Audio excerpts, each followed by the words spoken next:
just ride it. Just ride it. And if you want, upgrade the touch points, because that's usually where people start. I know we're all mountain bikers. I'm assuming you're a mountain biker, you're watching this channel. And I know that we all have been bitten by and infected by the upgrade bug. And I know that we all go through and have to deal with being bitten by this bug. Before I upgrade anything on my bike, I just like to ride my bike. You got a brand new graceful bike. You are super excited. Like, I know what it's like. You're crazy excited about it. The stoke is so high. And you've went in and you've purchased this bike. So you've made clear decisions about what you want in your next bike, about what you need in your next bike. You've looked at all the spec. If you're anything like me, you've literally researched your bike to death. So you've made the decision, you've paid your money for it, and now you have it and you want to upgrade it.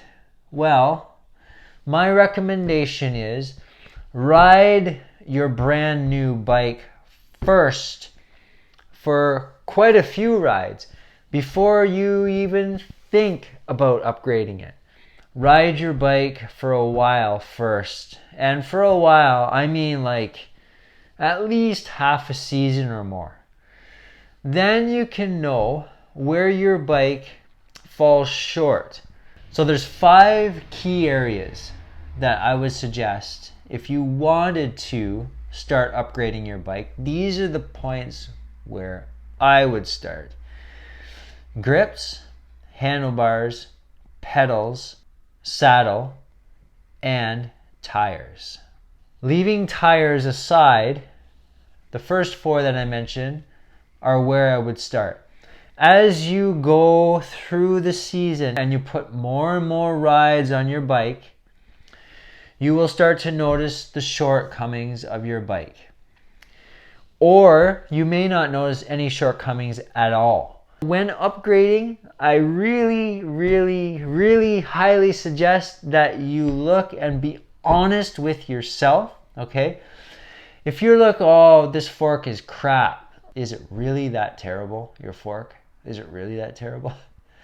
Do you really need to spend, anywhere from $600 to $800 to $1,000 on a brand new fork when the one that you have will probably last you 2 to 3 seasons?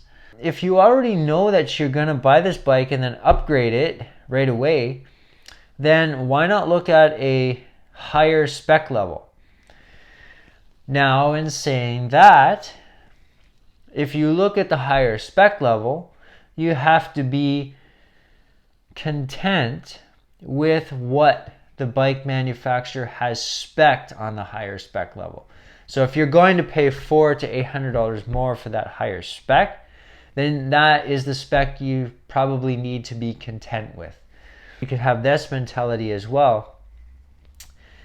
If you were to buy the lower spec level and then plan to upgrade it because you want to personalize your bike, and you know what wheels that you want to upgrade to, you know what fork, what shock, what this, what that, okay, that usually means that you've been riding for a long time and you know exactly what works for you.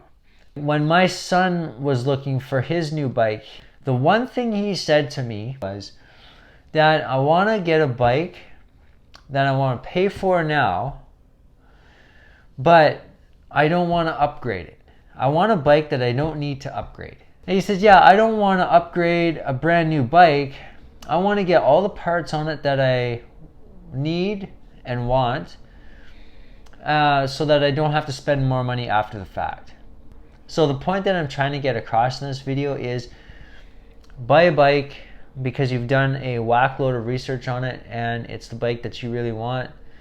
By the spec level that you know that when you bring it out of the shop, you're not going to want to upgrade it the next day.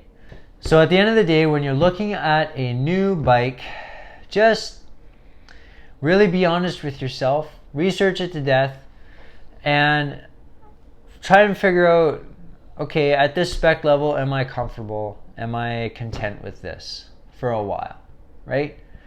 Don't upgrade right away. Just upgrade your touch points if you need to or want to, but then ride it. Just ride your bike and have fun. Don't worry about all this other stuff. It's all marketing, and it's all about what people think they might want. At the end of the day, you're probably an average rider who watches this channel. You're an average rider. You're a weekend warrior, or you just absolutely love getting out on two wheels. And just remember that at the end of the day, that's what really matters. That's what really counts. So don't worry about all the other stuff and just go and ride your bike.